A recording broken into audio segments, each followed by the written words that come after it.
Hey, this is Jeremy Vanderloop with CRES Community. Thank you so much for tuning in to this CRES Chat. We're very excited about the content that's coming out of some of our guests.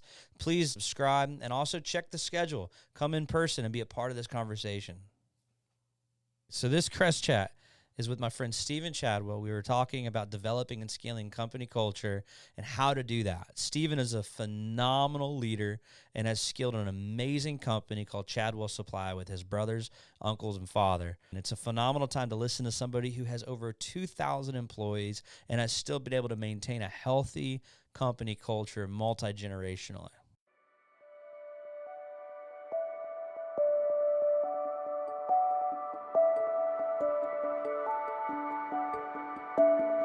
Hey, welcome. My name is Jeremy Vanderloop. This is our CRES Chat with CRES Community. My friend Stephen Chadwell from Chadwell Supply. Stephen, why don't you tell us a little bit about yourself? Who are you? What do you do? What's your company? Let's go. Sure. Yeah. So I'm Stephen Chadwell. Thanks for having me here, Jeremy. I really appreciate the invite. It's an honor to be here. So I live out toward Plant City, and I'm a father of four. We go to Bell Shoals Church out in Valrico, and I work at Chadwell Supply. Chadwell Supply is a MRO products supplier, so we provide maintenance supplies to multifamily properties like apartments, student and military housing. So it's your order, our truck, next day. Yeah, and you guys are, if correct me if I'm wrong, you guys are one of the fastest growing supply companies in the world right now. Yeah, we are. We are blessed to be in the top 50 industrial suppliers in the country. That happened a few years ago, to our surprise, and it's an honor. It's an honor to be placed up there along with those guys as well. So yeah. Yeah, that's awesome. That's awesome. And so tell us a little bit about the company. How old is it? What's your role in the company? I mean, you are one of the founders and owners of it. And, Yeah, we're owner operated. Yep. So we have managing partners. I have 3 managing partners: my brother, my cousin, and his brother-in-law, and then we have 2 what we would call senior partners who, and it's not just because of their age. It's my dad and my uncles. So they provide a lot of good experience and wisdom and oversight. So it's great to have them and be able to bounce things off them. We started in 2007, and we kind of entered the market in a really good time during that downturn, you know. So we were able to capture, being the new guy on the block with a little different look and feel. We were able to capture a good amount of market early on, which helped propel our growth. And so we went from only being in Tampa in 2007 to here we are in 2023. We'll have, I think, 26 distribution centers across the nation by the end of this year. So this was supposed to be our down year. Last year we grew by 87% coming out of COVID. So we were supposed to be relaxed this year. And Yeah. I think we've installed 4 branches. We installed 2 DCs, and I think we moved 4 or 5 different current branches that we operate into larger spaces. Yeah, and you guys officially transferred from being a small business to like medium-sized, large business. How many employees do you guys have right now? And how many do you need? So that's actually, I mean, that's a really interesting question. So, and the reason is because during COVID, we were fortunate enough not to have to furlough or lay anybody off. That's a huge blessing. Then we come out of COVID, 87% growth. Who anticipates that? Nobody. Yeah, Absolutely nobody. Yeah. So last year we doubled our employee count, our head count from I think it was like 600 to 1,200, and we've done the same thing again this year. So we're right around 2,400. 2,400 employees. Yes.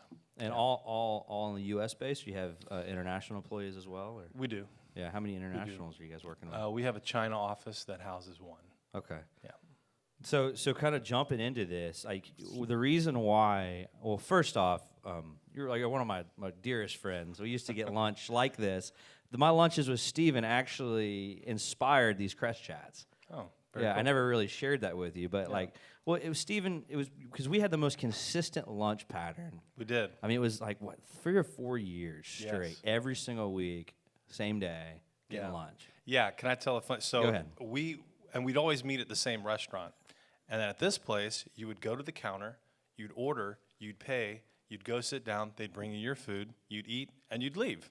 The last time that we met there, which was, I guess, It's been a while. It's my bad. probably a couple months ago, whatever it was. They've changed the routine. So we go, and they said, oh, well, you have to wait here to be seated. They seat us, we eat, we leave. There was no payment, no money exchange there. So the guy runs out to try to, I'd already left. He's trying to connect with Jeremy. Fortunately, my cousin was there. They said, you know this guy? I saw you talking to him. Yeah, I know him. Well, he didn't pay. Typical. So throw me right under the bus there, you know. So those guys are always dining and dashing. You know? Yeah, that's how frequently we met him, and that was our routine. Yeah, you know. So it was pretty fun. We had some phenomenal conversations, and I learned a lot from you. I learned a lot. You know, I've watched you guys grow, and it was just like, man, this is, and you know, a lot of like my exposure to you and your family just raised my glass ceiling, which inspired a lot of like CRES in general, and like helping other people, because I wanted to kind of deposit what you guys deposited in me. And so really my relationship with you and a select few inspired like so much of this, of just your guys' family, the culture your family has, and just seeing a family like really care about people over profits, but truly like live it. And so you guys, when I first started in development, obviously your uncle and you guys were a huge play in that, and you kind of watched me do that in a crazy way from the ground up. What was your thought on that? I'm always curious. I've never even asked you, like, how crazy was I for even doing some of those things from the outside looking in? You did it. Like, I mean, it was a big risk. Yeah. And you felt that you were covered, you know, and you felt that it was the right time to do it. Yeah, for sure. I mean, you know, we had those conversations of timing and backing and a lot of different things. And I think you put in the time and the effort to get the knowledge, and you very quickly gained an insight into that marketplace where you were doing your projects at. So it was impressive, to be honest. I mean, I was telling somebody the other day, I said, well, I'm going to be on Jeremy's podcast, and Jeremy who? And so I told them your backstory, and they said the same thing. Wow, that's from being where you were at, a traveling musician to very successful developer. Not many people can make that jump. Yeah. So that was cool to watch as well. Well, I attribute a lot of that to you guys' counsel and encouragement, and so just wanted to give honor where honor's due. Like, I wouldn't be where I am without you and your family. So I appreciate that. Thank you. Funny story though. So these guys like locked in. I'm building my first house. I don't know what I'm doing, and I'm not like their demographic at all. Like, they're not single family developers. You know, they're multi-family. Like, you have to like own like a lot of apartment complexes, and so, but they're helping me with supplies and helping me figure out how to buy things and develop all this stuff. And so they had their truck driver coming, and this is why he's on here, talking about how to develop and scale culture within a company, because their culture was phenomenal. Like, they are the same people behind closed doors, in front of hundreds and thousands of people. And so this driver is delivering, he might have been delivering appliances or something. And I'm just having fun with the guy. And so he's delivering it, and I go, those Chadwells, they're all crooks. Like, I was just joking. And the guy gets out of the truck and starts like, I really offended this guy. Like, he's going to fight me because I have talked so poorly about these men. And he started going in about what these men had done in his life for his family and how this job had changed his entire trajectory, and how dare I talk bad about this family. That they watched, you know, these guys who, and I saw these guys, I saw you guys where most men would have taken the money and run. I mean, you guys were like, no, it's not a part of we're not going to do that to our people. We're not going to just enrich ourselves and leave everyone else. So it's like, you guys have one of the best cultures, in my opinion, on the planet for a company. I think that's why it's growing so much. Do you remember what that driver's name is? I'd like to give him a raise. I wish I like did. that. I wish I did. That's good stuff. But it was when guys like boots on the ground, like a delivery driver, is willing to throw down for the leaders of the company. because the impact of those leaders in the company, because that means they were like, you guys were living examples of not just what you were saying with your culture, but you were living it out, and the guys in the warehouses and in the trucks knew you and knew your integrity so much that when somebody on the streets who they didn't know was joking, like behind your back, was probably willing to go to jail for you, right? Well, we that's part of the driver training is when we come to the rough areas where Jeremy has projects. We do combat training, hand-to-hand, verbal training. So, no, that's a cool story. Thank you for sharing that. That's awesome. So kind of jumping in, that's like a little backstory of who we are together. And how would you define company culture? What exactly constitutes culture within the confines of a company or a business? Yeah, so I was thinking about that, and that means a lot of different things to a lot of different people. When you say, well, what's your company culture? For me, for us, I think it's who your company is, right? Mm-hmm. So if I think of my company as like a living, breathing entity, mm-hmm. that helps me personally kind of get my mind around, okay, who is my company? So not what do we do, but who are we, right? What are the characteristics of my company? What does my company look like?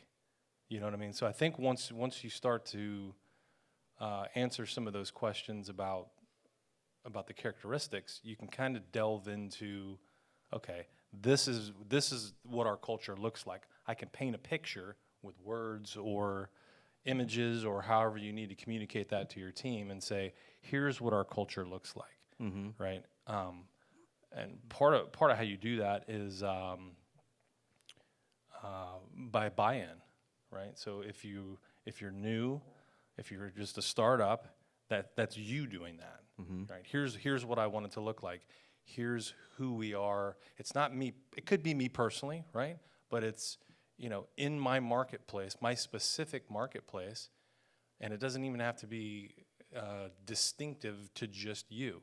It could be and you start naming it. What is like where like your core values and stuff come from? Right? Yeah, all your core values. So you put those on a whiteboard, and if you have a leadership team, a senior leadership team, you bring them together and you say, what do our core values look like, mm-hmm. right? And you begin to build filters so you begin to build and mold what your entity looks like, which becomes your culture. And what are your guys' core values at Chadwell Supply? I don't know. That's a great question. You probably need to memorize those. No. I didn't write those down, and there's about 7 or 8 of them. Yeah. But I mean,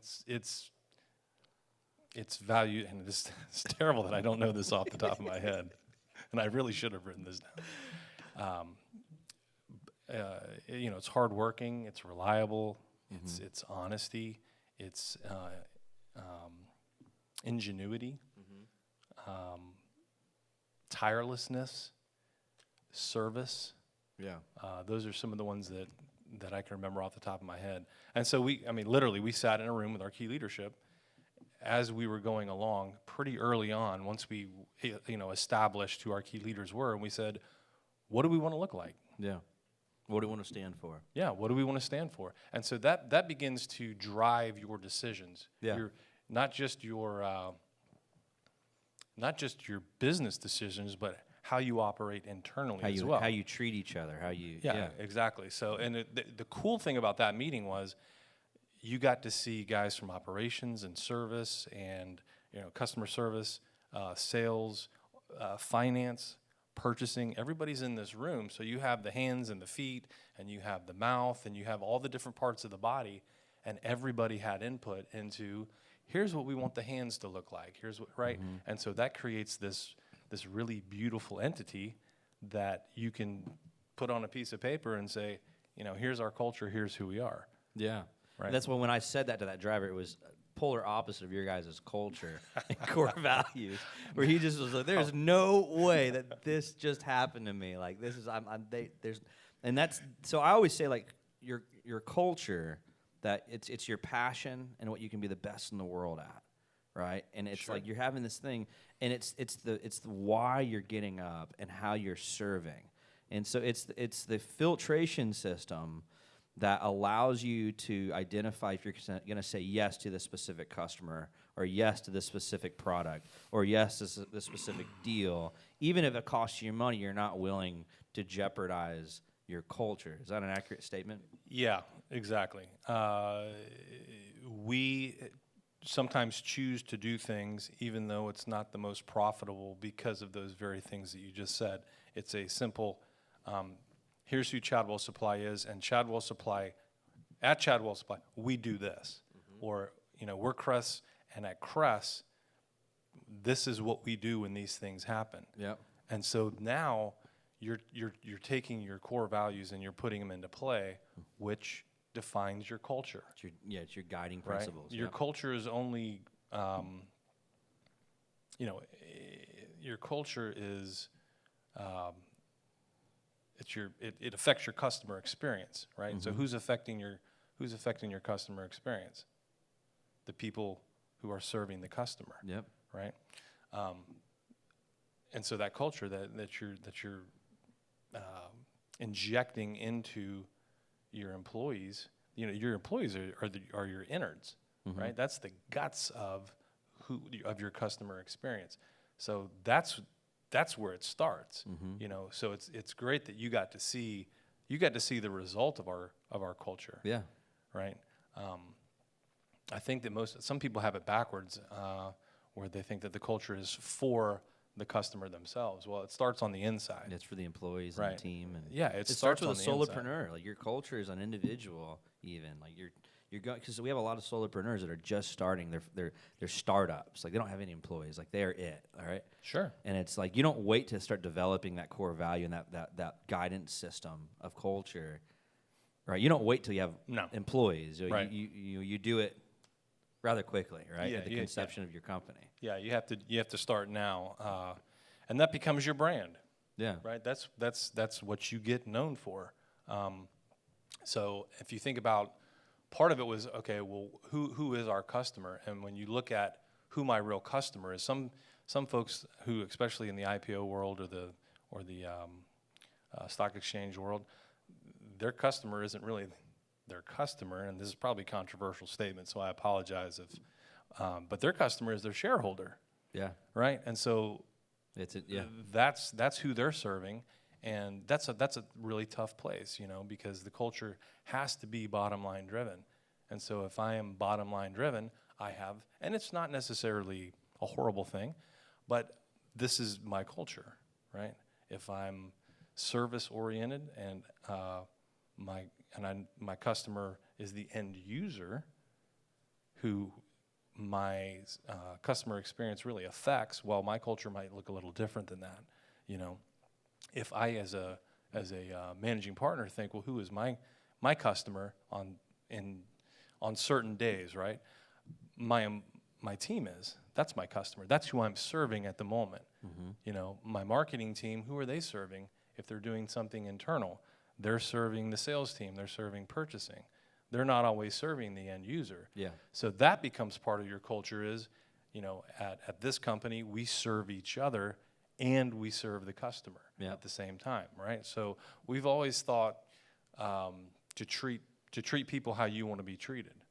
I mean, I think that's not exactly what the Bible says, but that's it's paraphrasing. Let's do to others what you'd have them do to you. Exactly. Yeah. Exactly. So with that kind of thought,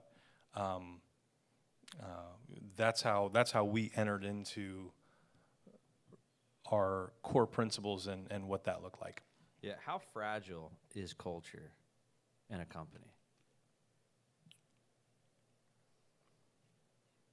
It depends how strong your culture is. Yeah. Yeah. How do you protect against assaults and things that are coming against you? So as you're growing, right, and so you had 87% growth. So you're retooling your systems like crazy, right? You're retooling your infrastructure like crazy.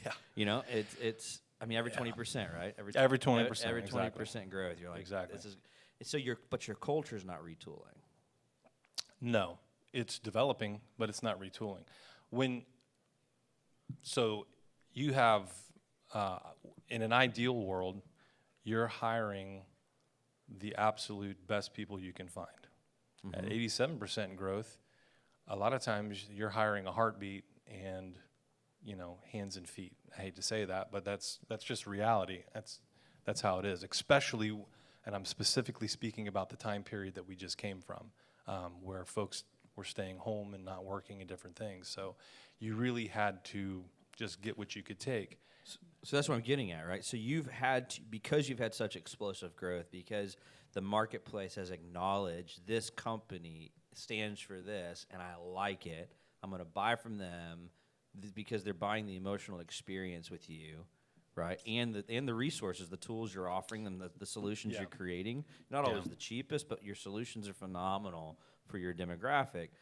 How do you get this thing going as you're scaling at such rapid pace, and you get somebody who's just a heartbeat right now? How fast do you know if you can infuse culture, your culture and your company filtration system? How fast do you know if they're going to be a fit, if they can mold with it, or if they're just, oh man, okay, we got to move? Again, coming out of COVID, it was like, he has a heartbeat, you're hired. I mean, it was a real easy business decision. Yeah. But those guys are always looking for. I mean, they're gone as quickly as they came in. They're getting a little bit more money down the road, and those guys come in, and then they just simply don't show up one day, right? So it's a natural filtration system because you guys aren't bounding out your culture. You're not. They're either hitting your culture and sticking, or they're just naturally. Your culture is naturally now developing them just out the door. Is that kind of what you're saying? Yes, in that very specific time period. In the years previous to that, our real focus was on hiring, right? And so that's how you, through leadership and good hiring, that's typically how you can keep your culture intact. So we use 4 principles. And I did write these down. We use competency is the first one, which is 4 C's. Yeah, the 4 C's. Can they do the job? We use character, which is their mental and moral qualities. We use chemistry, which is can they get along? Can that person fit into that specific department that I'm hiring them into? Yeah. And then you have culture, which is do their core values reflect ours? Yeah, the 4 C's. Yeah. So sometimes we interview really, really great people who would be an awful fit in a specific department. Well, we may look and see, well, do they fit into another department? I interviewed a wonderful young woman yesterday, very, very probably one of the best communicators that has ever sat on my couch. And I thought, man, she'd be a great fit here, but she'd be a great fit in this department as well. Would she be a better fit in that department?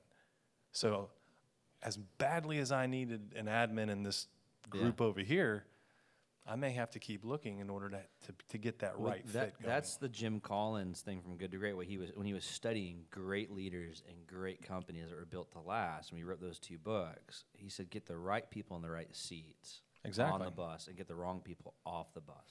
Good leaders knew how to do that, or great leaders knew how to do that, and do that with a skill. And they were constantly replicating, replacing themselves, so that as you're gone, your company endures beyond your own life. That's right. Right. That's right.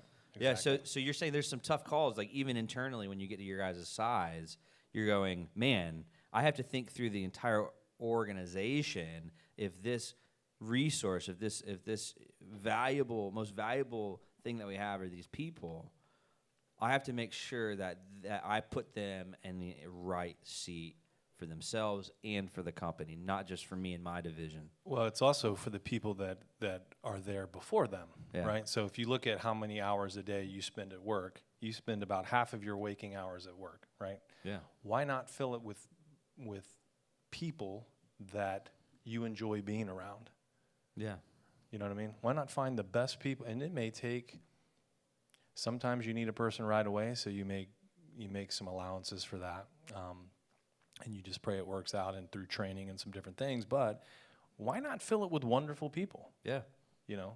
And that's what we try to do. So we do a multi-stage hiring process. We just don't, there's a onboarding, and then there's the manager, and then the manager's manager interviews. That way we have multiple sets of eyes looking at a person, making sure that one person, that it's complementing each other there. Yeah.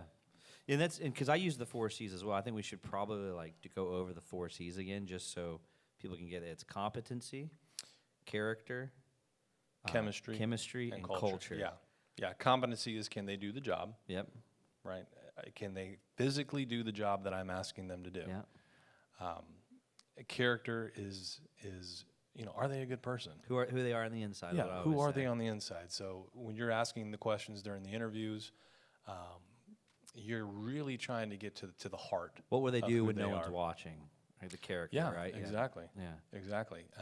And the nice thing is we have social media, and so we've had great interviews, and then Go on social media. You go on social media, and you're like, boy, that was a bunch of lip service or whatever, So chemistry, again, is can they get along in that particular area of our business that we're asking them. With the other team members. Yeah. You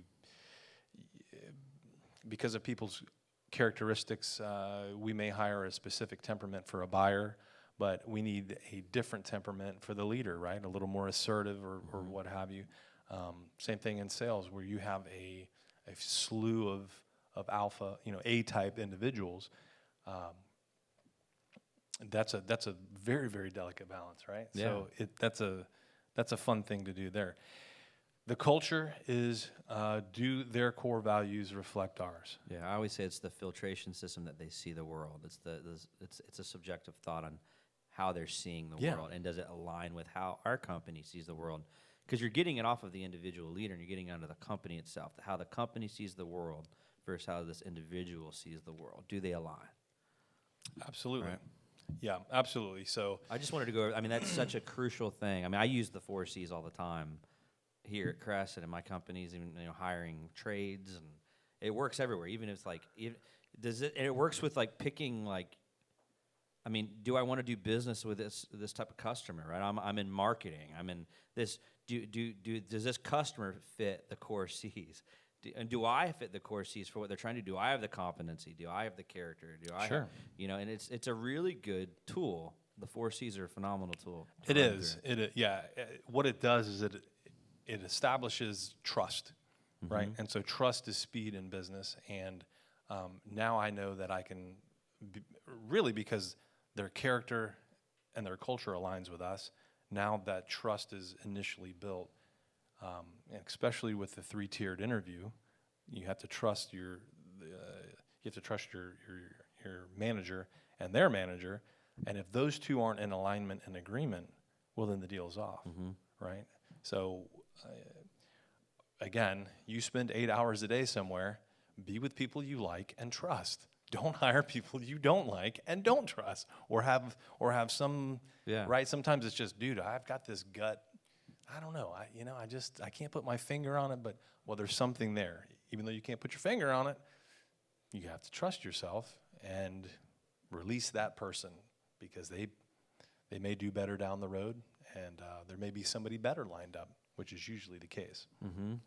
Yeah, it's fascinating when you kind of process through just this concept at such a cornerstone to success, developing this heartbeat within an organization. And I loved how you said that, because it's like so many times when we're starting companies and we're starting these different things, we don't envision them becoming their own living organism that's going to leave the nest one day, right? It's it's not built off of you. It's built off of these, and you have to start it and run it, and then then it's gone. It's going to run without you, right? Right. And that's a business. And so, and it's funny you mentioned trust, because I have these things called the 4 greater currencies than cash that I've kind of developed as a cornerstone here. And the first one is social capital. Relationships are number 1. Knowledge, wisdom, understanding is number 2.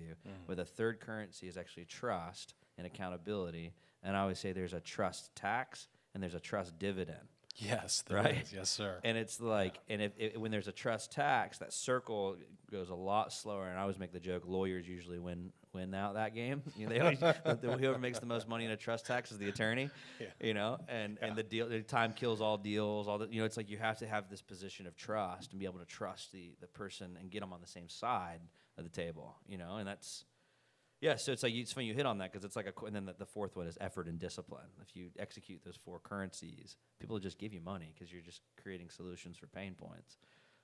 You know, and right, and if you're doing it with somebody who's that you trust, right initially, right off the bat, then things move a lot faster. Yeah, right. Now you're dealing with not a representative or a salesperson. You're dealing with a trusted advisor. So would it be accurate to say that like you're slowing down? You're almost like a slingshot. You're slowing down to make sure your cultural fit is there within your team, so that you can actually move faster in the future. Absolutely, yes, absolutely, yeah. So the way that has worked out is. There's so much work to be done, right? Like there's opportunities, and you're looking at your whiteboard, you're looking at all your tasks, and you're thinking, I don't have time to hire this person. I don't have time for this interview. I need to get on this task list, right? When I could hire that person and be delegating that out. We have to tell people all the time, get off the forklift and go interview, right? And these guys are very high level, efficient, wonderful people. I mean, they're great leaders, and we have to say, hey, man, you get off the forklift, go into your office, and begin to do these interviews. Yeah. Because you're swimming right now and drowning because you don't have the people that you need. It feels like an oxymoron, right? When you're drowning in work, you're like, stop working, right, and go find a who. This is step one. And does there ever get a point where that gets easier, or is it just like this continual just journey? It gets easier. Okay. And the more, so you really have to, when you're hiring and you have a plan in place and a structure in place, you know what you're looking for. Yeah. Right? And you'll get it down to where I can ask one or two questions and the interview's over. Yeah. Or it's, well, now we're going to continue this interview. Yeah. That's why the initial phone call is so important. Yeah. Because you can kind of gauge, especially if they don't know who's calling. I love that. You get who is this? You're not the pizza place? My bad. Right? It's just how they answered the phone. Yeah, it's how they answered the phone or whatever. So you hear some funny stories coming out of the talent acquisition department about that. And about things happening in the background, and it's really a hoot. I do want to translate this principle and the method we're talking about doing this right now. We're obviously, because of the season you're in, you guys are a rapid scale, large scale company, 2,400 employees, and so really your job is making sure that you have people that are moving, and that turnover is not. You're combating turnover. You're trying to keep these employees locked in, loaded up, and having that retention. You're treating them well. This principle can translate when you're doing customer acquisition as well. Yes. Right? Let's talk on that. How does our culture, how does this concept, this principle of developing our culture translate? Because we have a lot of small companies, less than 20 employees, solopreneurs, single location, 2 or 3 location companies here right now. And so how does it translate with culture with picking customers for customer acquisition? That's tough because sometimes you don't know. Yeah. Right. So our job, just in general, the purpose of a business is to provide a product and service to a customer. Yep. And if you're not one-on-one with the customer, sometimes you don't know. In our world, you're driving up to an apartment complex and you're meeting the maintenance supervisor or the procurement director, whoever it may be. And they're the face of the company, and they're a good person, but their parent company may not be, of high morals or character, or however you want to put that, right? So, and typically you won't know until about 30 days out, right? If they're on net 30, you're like, well, they haven't paid yet, and you get Yeah. to net 90, and you're like, man, that 90 days is really really hard on me. Yeah. And whether or not they're a good customer. So in our world, where you're just delivering product, training, and doing some other things, and it's not what's the right word, like a real intense personal service. I'm not a doctor, I'm not a dentist, I'm not putting my fingers in your mouth, right? Yeah. So we don't have to be as picky with who we're doing business with. We always say the numbers will tell you, Okay. right? So their numbers will tell us whether So you're or not. looking at lagging indicators, being like, hey, this Absolutely. is, you know what, but your culture is still filtering through, do we even want to provide services to this customer? And you can, right? So if you Yeah. have a bad customer, you have to arrange your service level in such a way to where it makes them profitable for you. And it may be completely different than how you do it for 80% of your business, but hey, I don't mind serving you, but we have to do it this way.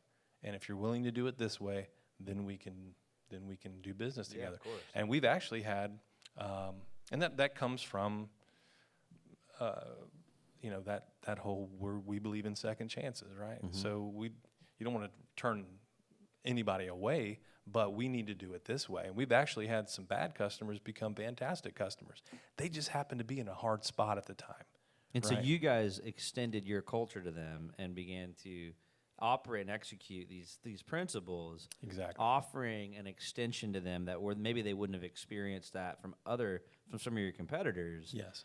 And so you were not willing to cut them off so fast. You were, all right, maybe they're just. So you didn't believe they were malicious out the gate. No. Right. But again, Yeah. those people, Yeah. right? I mean, it's pretty easy to see that, right? Yeah.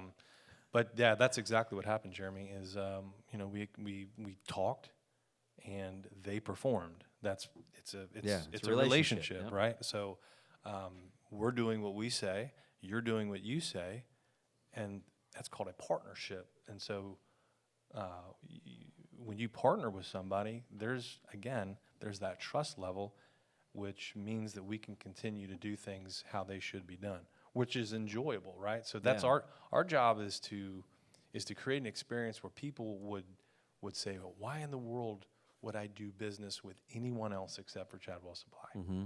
Why in the world, right? And so that is the goal. Yeah. You do that through your culture. Say that again. What's the goal for you guys? Our goal is to make our customers say, why in the world would I do business with anyone else except for Chadwell Supply? That's it, right? Yeah. And they keep going. I mean, I just wanted to repeat that. Our goal is to get the customers, because it's ours too, Right. to say, why in the world would I not go to CRES? Right. Right? Why in the world would I not work with Chadwell Supply? Because you want that emotional driving relationship with your customer that just goes, they care about me. Exactly. For me. Right. They actually gave me a shot when I couldn't pay or when this could happen. They extended this value to me, this principle. Right. And that, right? Yeah, exactly. So that's our goal, and that starts with your people. Mm-hmm. And so we want our people internally to say, why in the world would I want to work anywhere else except Chadwell Supply? It's two sides, right? Yeah. Two sides. Yeah, Your exactly. employees, why would I want to work anywhere? Why would I want to spend my money anywhere else? Exactly. It's fascinating when you actually see. And so this is something that I've kind of been processing through and studying for a while. And just through reading a ton of books on how to scale, how to have a 100-year, 200-year impact, right, with your company and your commerce, how you can do that as an extension of who you are as an individual. And I've came to this fact, and I will call it a fact, that it doesn't matter the content of your core values. If you stick to your core values, whatever they may be, you'll be woven into the fabric of society. Period. You will influence society. And I've noticed this from the very, very bottom of business all the way to the very top of business. There seems to be Good a and great bad. divide in the marketplace, that there is literally a war on core values and principle. There of is. how, right? Let's talk on that. I mean, you guys do some very large business and deal with some of the largest companies on the planet, countries, you name it. I mean, how have you seen a divide culturally in the marketplace all the way up the top on like a global level and national level? That's a great question. I think so. The younger generation. So again, the woman that we interviewed yesterday, gave me one of the best compliments that I've had in a long time. I said, well, why are you here today? And she said, I'm here because I have family that works here, and all they talk about is how wonderful it is to work at Chadwell Supply. And I said, man, that's huge. Really nice. That makes me feel really good. Thank you. And then she followed it up with, now, what's your take on it? Is that true? What a great... You hired her, right? Like, she got hired? She's the type of people that we want to work there. Yeah, so we're looking for a position. You're going to find a spot. Yeah, we got to find a spot for somebody like that, you know. And she'd be a great fit. But that's it, right? Like, here's what people are saying about you. Is that true, right? So people are looking for truth. Yeah, so scale all the way up to the top. How does that impact, like, large companies like Chick-fil-A, Starbucks, Home Depot, you know, even some of these big companies that people don't know about that aren't like really public-facing, but more like government-facing? Sure. Like, how have you seen interaction with your competitors where your culture has outbeat somebody else's in the marketplace just because... This is such a baited question. I'm not asking a baited question. I'm not trying to. You can answer whatever you want to answer. So I'll say that any really good, like you said, memorable company, whether good or bad, they do and perform the same, right? So they're blocking and tackling. They're really good at it. Right. So that's what they do, and that's how they win, is they're really good at blocking and tackling, the real basic things, right? So if I have this list of core values, which is driving my business decisions, I have to adhere to that. You know what I'm saying?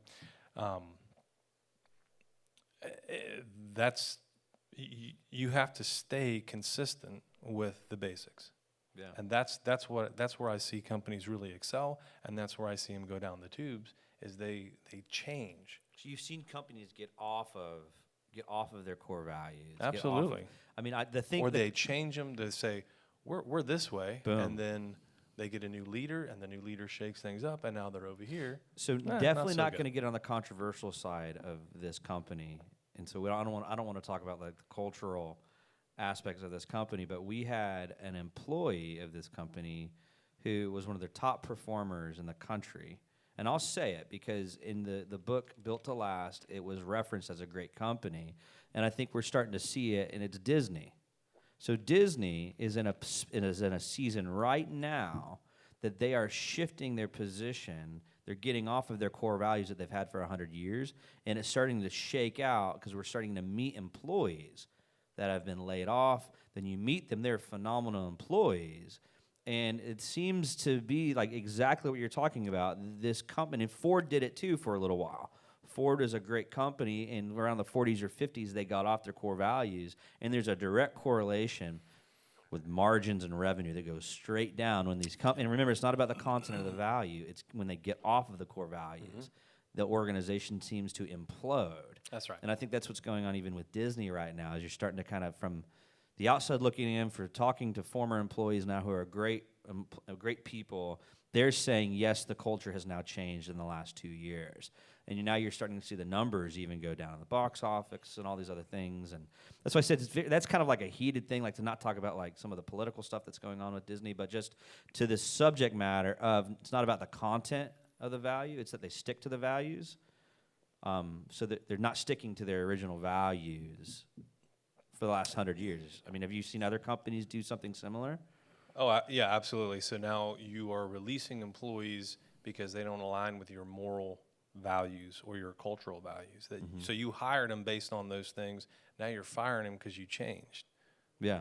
You're No matter the content, you've changed, and now it's caused a disruption in your market. Exactly. So within your organization, people are looking at that and they're seeing it. Outside the organization, people are looking at that and they're seeing it. There's a lot of high optics there, right? That is the easiest way to implode your culture right there. Yeah. Without a doubt. What's another example that you've seen like a company do that? And then it's kind of going back into these questions is like, so you see something going from like an unhealthy culture to a healthy culture. How can a company get back into like similar to like even like what Ford did? Are you familiar with like how that happened? A little bit, yeah. Yeah, right. So it's like they had this amazing thing they were doing, and they were just kind of clicking things through, and then it really all became about how to make as much money and all these different things. And then they ended up coming in, like I think it was like the 60s or 70s. Corvell, you might know this better than I do. They ended up coming back, and they came back to like this manifesto that Henry Ford wrote, and they came in and they said, we are going to come back to, and that's when they overcame this. And it was a law, like a 20-year law. In there, where they went from being this amazing company standing for their values of their employees and all these. I mean, it's like Henry Ford was like responsible for really driving our 5-day, 8-hour work week and making sure the labor force had 2 days off, because before that were 12-hour days, 6 days, 7 days a week. And Henry Ford, and so this company that really had this driving force of nature within the market that shifted culture through their culture. They kind of lost their way, but then they came back. So there is a hope for that, multi-generationally speaking. How have you seen a company do that? What are some things, like if somebody here maybe they have a company, because these are principles. They scale from small solopreneurs to large companies like Disney and Ford Motor Company. Yeah. How have you seen successfully if someone has been operating in a negative culture internally?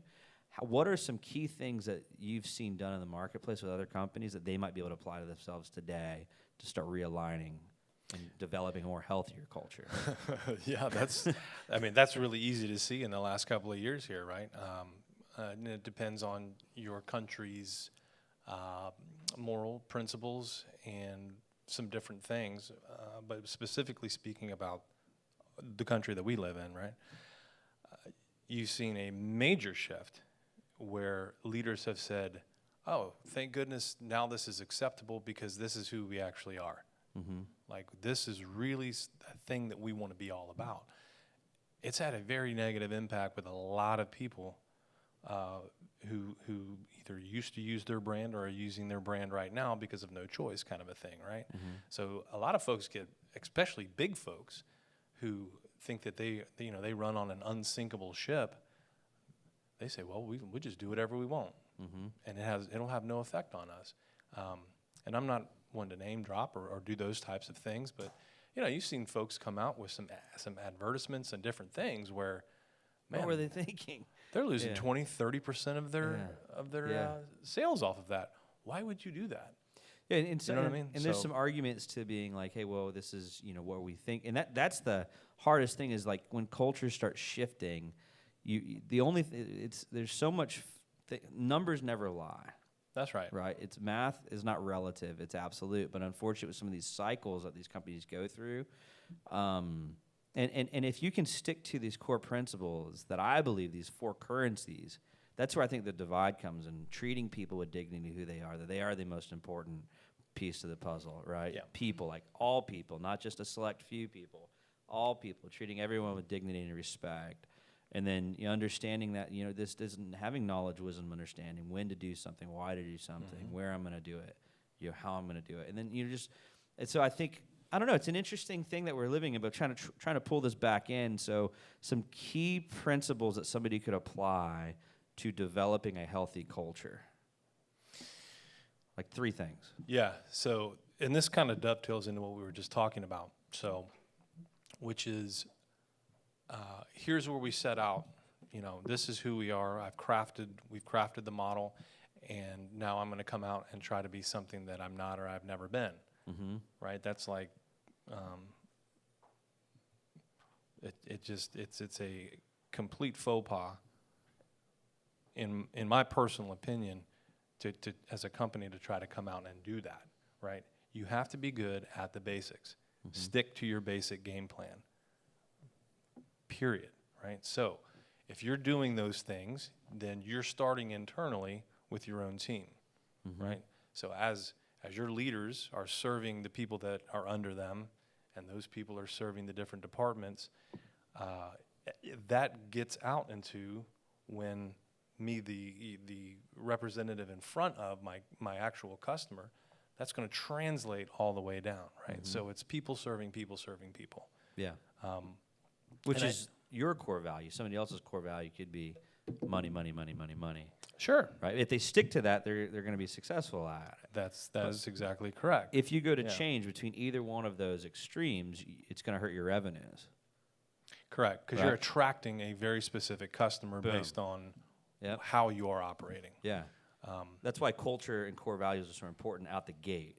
Because if you go 10 years down the road and you're like, you know what, I made a mistake, it's okay to change your core values and culture. You just know that you are changing the fundamental foundation of the game.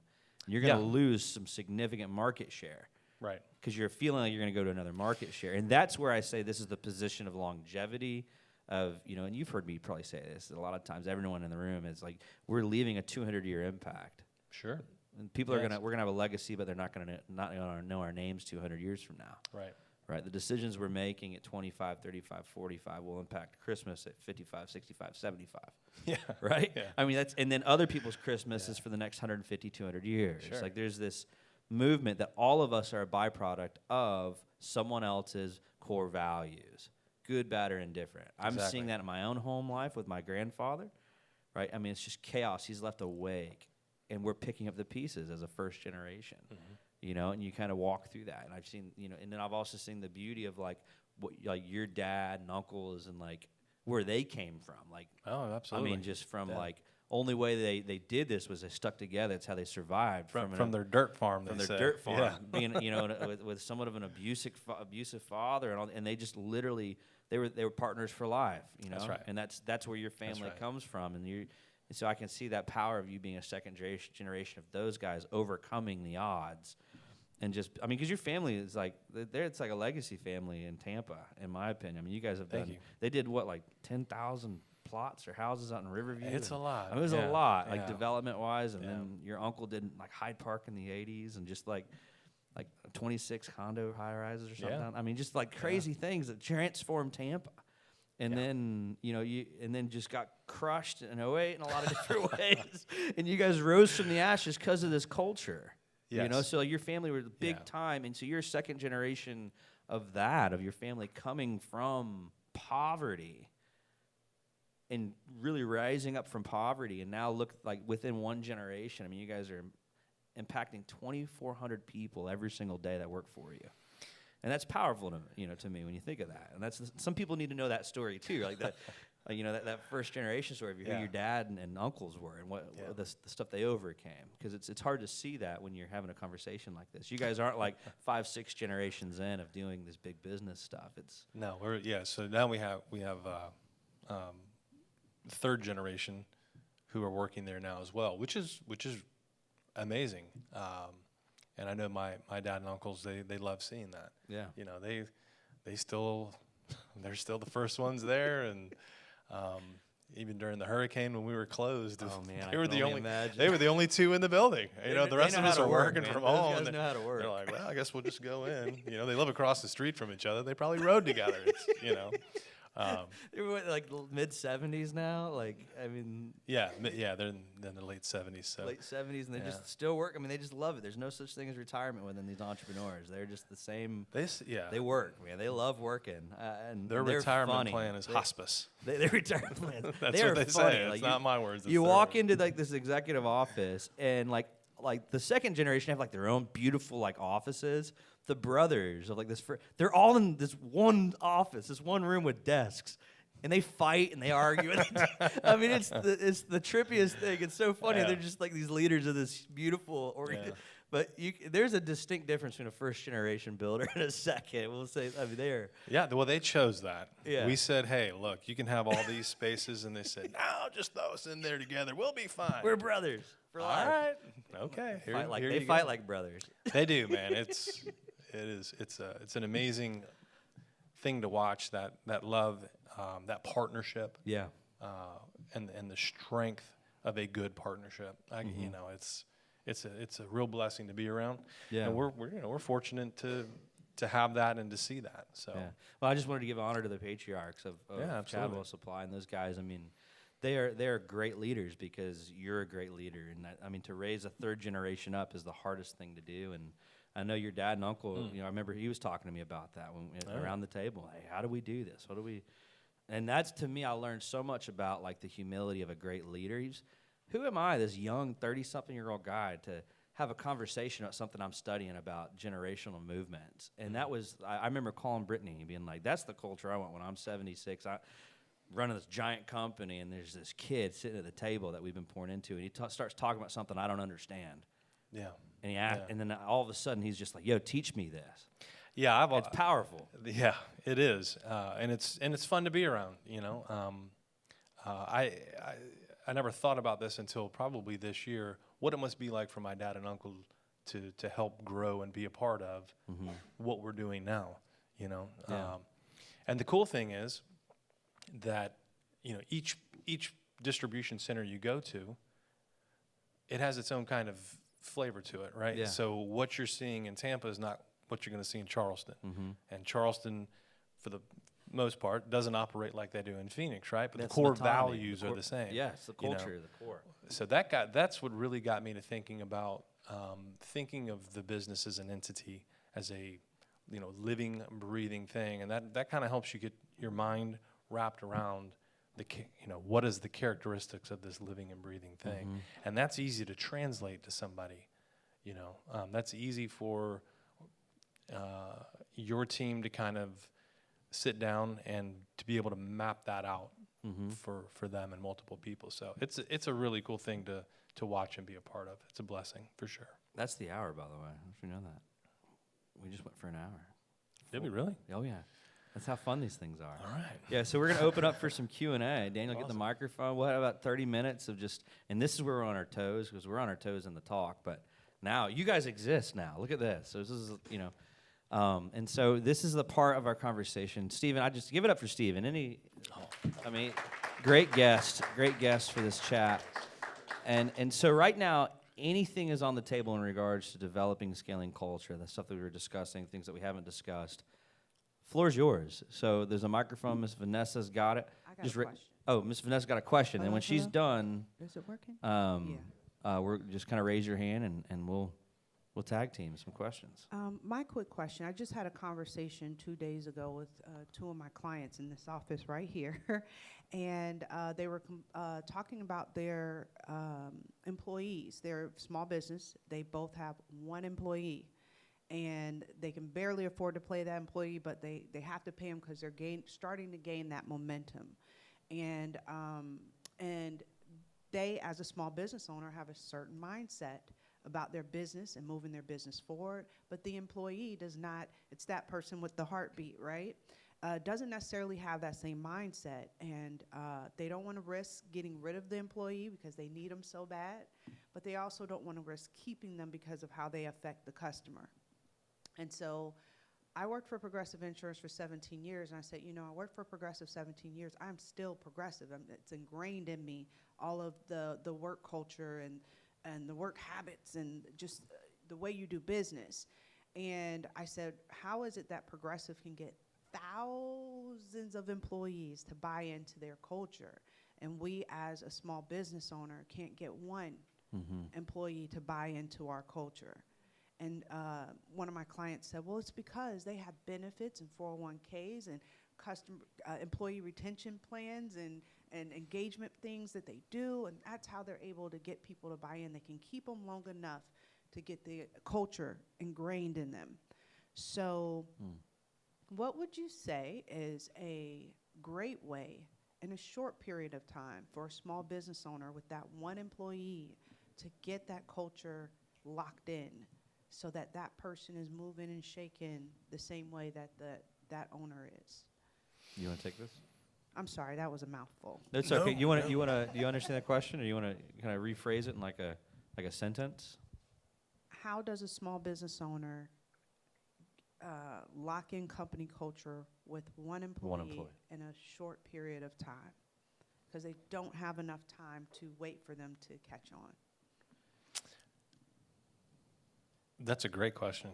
Thank you. That's really, that gets to the heart of where I think an absolute ton of people are, right? So how do I get my first person that I really can't pay, like you said, so I'm taking a risk hiring you in the first place. I need you to understand where I'm coming from so that you have enough enthusiasm and the long view of what we're doing here. How do you get their buy-in, right? I think that's done before the hiring even starts. So I'm gonna go back and say hiring is one of the most important jobs a manager can do, period, right? If you're not hiring the right people, you can't, right? So people love going to, well, I shouldn't say love, people choose to work for certain businesses because there's security there. And they know that that's just where they're at in life, right? They just want to go sit in a chair, type on the keyboard, whatever it is, and they're going to get a paycheck, good, bad, or indifferent. They can just be a bump on a log. They're not looking to make a difference, right? That's okay. There's nothing wrong with that, But as a small business owner, you're looking for somebody who's fired up and ready to make an impact and take on the world. You have to find that person. You have to spend the time, and maybe there's some different outlets that they can choose in order to find those people. There's lots of great online tools and things like that. But you have to not be willing to settle. You have to keep looking and keep digging, and at that level, it'll be apparent pretty quick whether they're going to be the right person or not. And if it's not coming straight out directly to you in the first couple of minutes, you have to ask them, hey, here's what I need. Here's the direction that I'm going. Are you willing to go this direction with me? And if it's a no, or especially if it's a yes, and they're not performing, you can go back and say, remember this conversation? This isn't working out, right? So then you have to, right? So you have to start from the very beginning in hiring the right person who's willing to do that. And at the end of the day, you have to be willing to pay that person what they're worth, who put in the time and the effort and all the things needed, right? Because it's a commitment in the beginning, especially in the beginning. You have to be willing to pay them, and all those hard discussions. That's all before the person says yes and sits in that seat. That's what I think about that. Yeah, and I'm in a season right now, right? With a lot of that, and so much of this is a lot of times the team you start with isn't the team you grow with. There's a lot of these things. I would say come back to the fundamentals. Do they have their core values plastered around? Is it easily recitable? Is it one of those things? Have they paid attention to enough what makes them tick and why they're doing what they're doing as a small business for the community? Because a business is only as healthy as the leader is leading it at the time, right? And so the leader, these small businesses, they have to draw back a little bit and take a retreat for a couple hours. That slingshot approach, it's to go slow down to go faster and really have a soul-searching experience for themselves, right? Because your employees are simply a reflection of who you are. They're a mirror of what you're giving them. And so if you want a specific attraction to a performance of how you're doing it, first off, it's the 80-20 rule of leadership, what John Maxwell teaches on. It's 10% up front, 80%, allowing them to do it 80% of the way you would do it. If they can hit 80% the way you would do it, it's a huge success. And then 10% on the back end with them serving. And, a lot of this is the first 90 days is an investment. And if you can build your culture and your filtration system early on, about these are our core values. What I've done before, I've had some great success with amazing team members, and have just been really good at picking awesome team members that buy in. And as I've started interviewing people that aren't relatives to me, I will actually take my core values and say, hey, when I say this, what does it mean to you? When I say people first, can you define that for me? right? When I say reflective growth, what does this mean to you? When I say we're efficiently unified, can you define what that means? When I say that we're about service, what does that mean? When I say social capital, what does that mean to you? Those are our core values. We press into them, right? I have to create witty things for me to remember them. By the way, you can do that. It's a pretty quick thing. Just press or push or whatever it might be on these values. But for me, and maybe a little unorthodox, I have a couple of my employees here. I could ask them, let's talk to this one right here. He's going to be really awkward about it. Like, how is that something, as a small business owner, you're trying to take your passions and what you're trying to deposit that in and build loyalty? What are some things that you've seen that have been successful, Daniel, in this, or even Brian? Brian's not with us anymore, but yeah, Daniel. Well, that's a little bit of a hard question for me to answer, because I am your brother, right? Yeah. And so I'm all in because I'm all in, right? Okay, well then give it to Brian. He's not Potter, working you got for me any anymore. opinions? He's running his own company now, which has been a traction that we've been able to do. Everyone who's worked for me has gone on to start their own company, which is cool. That's awesome. We've helped them do that. It's kind of neat. That's a great thing. Repeat the question. Yeah. So how does a small business owner develop their passion and culture in another individual and allow that one employee to then embody that company and the quality that company is trying to put out? You've worked with me for the last 3 years solo as an employee, and then a couple years before that. So what have you seen that's been successful, Brian, from the outside looking in? As far as like the employee being able to embody the culture of the company? Yeah, and yeah, exactly. To me, it's just the amount of time that you, as a leader, spend actually taking the time to sit and unpack all those ideals and all those just teachable moments, all the time that you spent like kind of stopping a meeting to like write on the whiteboard and try to like flesh out the foundational principles behind the system that you're trying to build and the why behind it, kind of thing, and just taking the time to like impart that so that the employee can digest it, and not just doing it once, but doing it over and over again. You've done it over and over again, so to where like, we pretty much have it. Even if we can't recall it like off the top of our head, if we hear you say it, we know exactly what you're going to say before you finish your sentence, kind of thing. You know what I mean? Yeah. Yeah, the principles. So the common bond on that is there's been a slowing down factor of driving in and living the embodiment of what you believe. So small businesses just have to get out of scarcity to say, the next 60 days is going to be awful, and it's going to cost me more money. I'm going to lose revenue potentially for the next 2 weeks or 2 months. But the cheapest time of conflict is the moment it's discovered. So Alex McKinnon, who's been on here, you know McKinnon, right? Those guys. Yeah, so he's an active member here. He says if somebody doesn't fit your culture, you have 36 hours to fire them. That's it. Because the cost to your company in revenue on the long play is cheaper than that painful 36-hour turn. That's how important culture is and developing culture is that if they're not a good, and so that was a really good question, Vanessa. And I thought, man, I'm going to actually have people that were like employees of a startup, and just because I wanted to see where that would go, because it really is. It's painful for the operator, the owner. It's not easy. You have to slow down. You have to give up. You have to walk in humility and not just be right. They're not going to hit 100% of what you're asking them to do, and that's where the beauty is. That's where we even created the most beautiful failure award here at CRES, is that 20% failure position is where we have miracles that come out. And guess what? They get expensive sometimes when your employees are learning, but if you give them that culture to make the mistakes, they're the ones that are actually leading it forward way beyond what you could do as a leader. And so I would encourage the small business owners to stop doing this as much.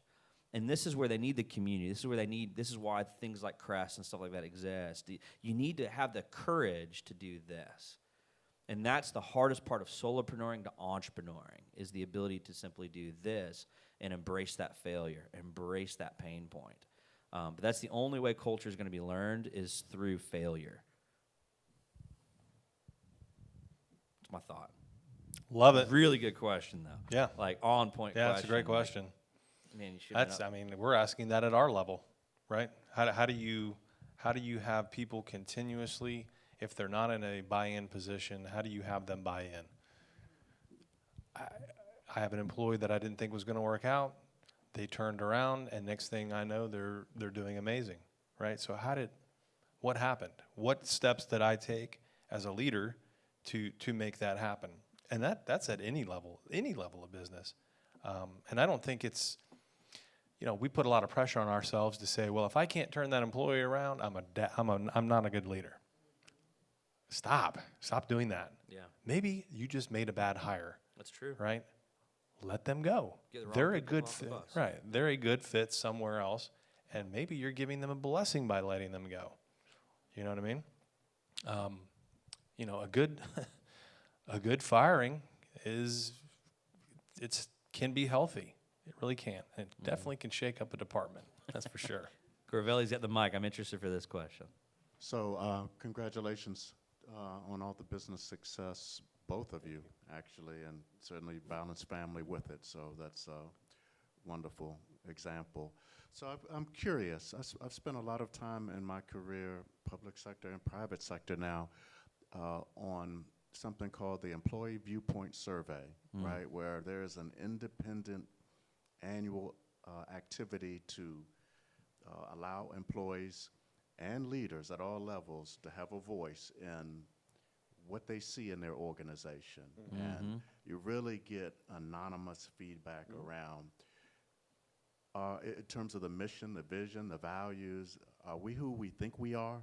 So I'm just curious, with a small and now moderate-sized business, what tool you use to get a pulse on culture in terms of, some insight, right? When you were a small company, 50 employees, well, that's easier to manage. But now 2,500 around the nation, even in China, a little more challenging. So I'm just wondering if you use some type of annual effort tool or third-party solution to take a pulse, to check your culture. That's another great question, and that's definitely a needed thing to do. It's like going into your doctor for your yearly physical, right? How are we doing? So, we do surveys, and they are anonymous, and there's some feedback that comes throughout the year from those surveys. Glassdoor and Indeed, they also allow anybody really who has an opinion about your business to post things on there. So we gauge a little bit of that off of what we read there, good and bad. I mean, everybody, like I said, anybody can go on there and post anything they want, right? So you have some Google aspects in there as well. But again, it's easy to gauge how you're doing based on, and I don't want to say numbers, but it's easy to base how you're doing based on numbers. You know what I mean? So you have that aspect. How is that branch doing? How are they functioning? If their sales are increasing at the same pace as others, it could just be that market. It just could be seasonality. Different things. But more than likely, if sales are decreasing, there's an issue in that particular area. And so we go in and we say, what's going on? Turns out it's so-and-so, and then you do your best to try to mend relationships or realign or sometimes find a new leader or whatever the issue is. But on a very basic level, it's a survey. Yeah. Very good. Just, Yeah. I saw another hand, so I'm Well, going to ask one more. Go ahead. I actually have a Okay, go process that we learned from Vern Harnish and these guys who wrote Mastering the Rockefeller Habits. And I mean, you work for a great company according to like the definition and you're what you do. And so it's amazing culturally what you're responsible of at city is pretty amazing. So it's just I really respect the question, and this is what we're practicing on a small level, and I've learned that it does scale to larger levels. But there was this lady who was the very first female fighter pilot who came, and they were talking about measuring conflict and measuring data, right? Information from people that are customer-facing activity. So it's your people that are on the front lines of your business. And they basically had this principle: if you're going 600 miles an hour in a fighter jet and you're 1 degree off course, in 1 hour you're 60 miles off course. And that's life or death. That's a lot of energy to get back on course. And so one thing that this principle that teaches that a lot of these great companies do in some facet is if things are moving on a cellular level, they're building core teams of 3 to 5, and they're having daily huddles with what's going on that day. And this is what we do. We have a what's up, which is the three items they're going to try to do, and then most excited and constraint could be personal or professional, and then some type of KPI. And so they're doing that, and these managers of these divisions are actually collecting some of this, and they turn them in as anonymous, and it goes all the way up to the C-level guys, because they're caring about what the frontline customer-facing activity employee is experiencing. That's what they've realized. This is what Vern and these guys are teaching. It's going back. The most valuable data you're getting from a cultural position of scale and growth is actually from the bank teller who's taking deposits all the way back. And so they're trying to get the data points as soon as possible, daily, weekly, and monthly surveying, so that they can start seeing a trend. So you can, and whoever's measuring more frequently is usually winning the race, is what the principle comes out to. And so that's what we're applying. That's how we're able to kind of make what appears on the outside large shifts very quickly, even being a speedboat. But these principles are running all the way up to large organizations and even governments and things like that. But I don't know, you're laughing. No, I am. So you're exactly right. We do the survey thing, but we have an open door policy as well. So anybody can walk into my office, anybody can walk into any of my partners' offices, and because of that, that trickles down into any leader in the business. So you will hear about it. Yeah. Like, people will tell you exactly. They'll just walk in and tell you, good, bad, and different. And it doesn't matter what location it is. You're going to get an email. It's, with an open door policy, it makes it real easy for people to tell you exactly how they feel. And so that's one of the main ways that we do it. Yeah, thank you for that. I'm going to ask one more quick question Yes, because I saw yes. another hand over there. So We'll take time. Multi-generational workplace, right?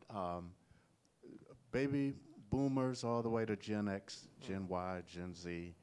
A lot of different thoughts about what work means and what the workplace means. And maybe this goes to Vanessa's question a little bit too, that obviously you've been able to build something great in terms of the culture.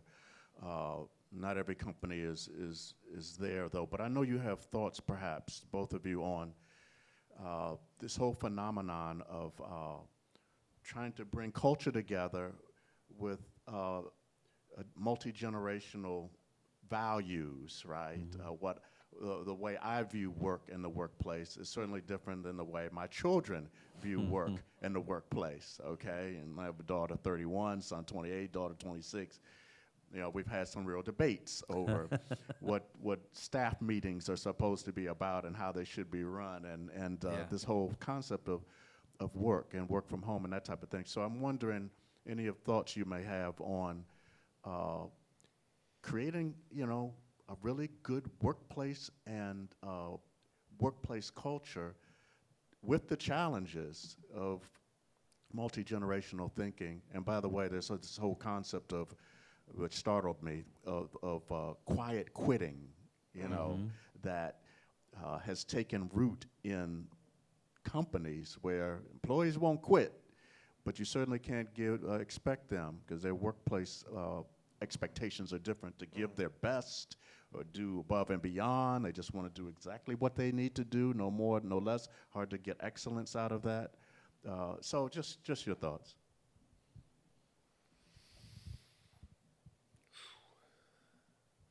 Chris, had a question? That Hey, Brian, can you let her in, please? that's one of the that's a great statement. Is how do you continue to do what you're doing with the next generation, and not just them, like their children's children, right? So it's how you have to view your company. So as a family, we're not public or anything like that, but like as a family business, the thought is that perhaps we're just holding it for a period of time. I mean, I'm not trying to say that we're going to sell the business or anything like that, but maybe God has different plans, right? And so our family is being blessed now, and perhaps in the future we can bless other families in the same way, right? But the thought is to how do you perpetually keep it running at the same level with the same core values and all of those things. How do you translate that into a loved one or multiple loved ones now who have a different opinion on it, and wildly different opinions, right? Some of them have different political and all these different things. So you have to protect against that, and we talk about these things, right? And so in the transferring, there is some conditional aspects that you're writing down into that document. And so that's one way to do it. The other one is just to continue to have the conversations, the other way is that you're hoping you're like my dad and uncle, that you're around long enough to help lead and guide them. At the end of the day, we were talking about companies changing and trying different things. Well, they've been doing this. This works for 100 years. Well, let's try something new and different. And they're going away from their basic principles. Well, as long as we're staying here, right?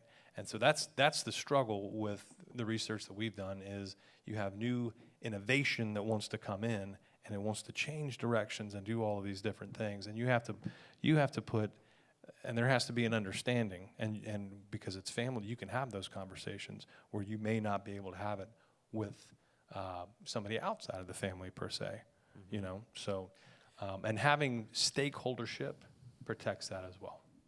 Yeah, and that is the name of the game. What you asked right there, in our opinion. Yes, sir. So if you have any further thoughts about that, I'd love to hear them from you later. Just one statement on that is principles are few. They never change. They're eternal, these principles that we're talking about. And so you have to really clearly delineate and define what is the discussion we're having. Are we having a discussion on changing the core principle of who we are at our DNA as an organization? So we know that's going to be extremely painful. Are we discussing the method of applying that principle? Well, that's where the beauty comes from, because that each generation has value that they can bring. One with the wisdom it takes from the baby boomers to the newer runs that are coming out who grew up in technology to the millennials who grew up with technology. Everyone's viewing the method of applying these principles. And I think that is, as a leader, you have to be clearly delineated, clearly defined, saying this is a non-negotiable value. If we're discussing changing this value, there's the door. Okay, this is a discussion on how to apply this value more effectively with higher efficiencies and a higher level of energy to a new generation of growth and innovation. That's a whole nother conversation. So we have to clearly delineate a position of core value and the application of a value through a new median, which could be, I was once making drill bits, now I'm making precision instruments for surgery, right?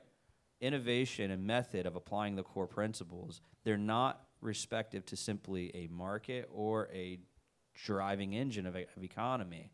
In my opinion, I think that's where 3M has been able to do so well for so many years, have so many different divisions of things that they do, right, is because they say, these are our principles, this is what we lock into. It's an open door of innovation and thought through methodology of practice and application, and we respect multi-generational thinking.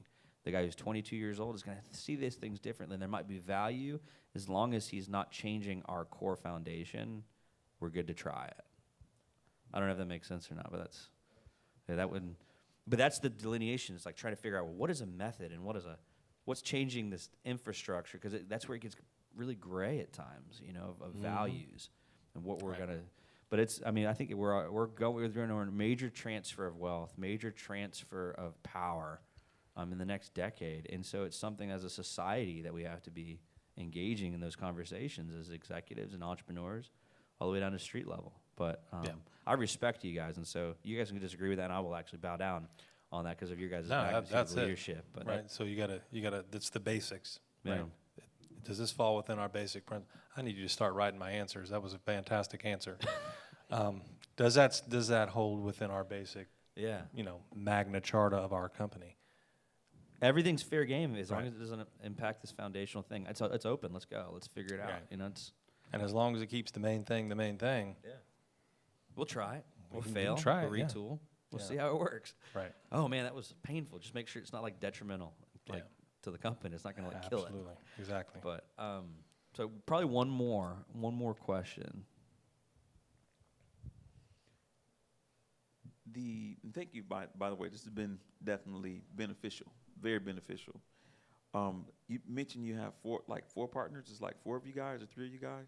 Yes, sir. Okay, how are you all fitting in the different roles and working together and making decisions together? Like, what is is it the values? Is it what's driving you guys to stick together, and how did you end up selecting? Were they selected, or I would love to hear some of that story. How much time do we have? No. About a minute. The short answer to that, it goes back to childhood, to be honest. It was very difficult at first, right? And as we grew up, people had different areas that they wanted to be involved in. So, and they went to school for as well. So that kind of helped guide where everybody landed at. And when everybody stopped trying to be the boss and run everything and step all over everybody's toes, we got along a lot better. And stopped trying to tell everybody what to do in somebody's different department, that kind of thing. So now you say things to family members that you would never ever say to anybody else on the face there. You know what I mean? Yeah. And so there's quite a bit of that. And so you have to stop doing that, and you have to say, I'm going to respect you as a business partner, because that's what this is, and you're a family member, right? And so there's that bond, but you have to say, I'm not going to say these things anymore. So there's clear boundaries on what you will and what you won't do. And that's a true thing. I mean, so I learned from his uncle Larry, and it's a core thing that has stuck with me. Has been able to have my brother and my best friend and family work with me. It's I had to fire my cousin, quite frankly. I thank your uncle for this principle. It's very simple: is there's no friends or family in business. There's only friendly business. Yeah. Which is an uncleism, right? It's a Larryism right there. Oh yeah. There's no friends and family in business. There's only friendly business. Right. Business is business. Family is family. And you're like, oh my goodness, man. And how you defining that is through mutual respect. And if you're filtering it through culture, that definition could absolutely translate differently on how you view that statement. But viewing in context of a people-first driven culture of impact, then it's beautiful. There's no friends in business. There's only friendly business. It's, hey, this is business. Is a season over? Or am I respecting you? Am I giving you mutual respect? Or, because you can't think both emotionally and logically at the same time, and that's why working with family and friends are so hard, because your emotions run in a way that they never would with a non-family member. And so your logic kind of goes out the door. But that's how I would kind of look at it. It's like the Larryism.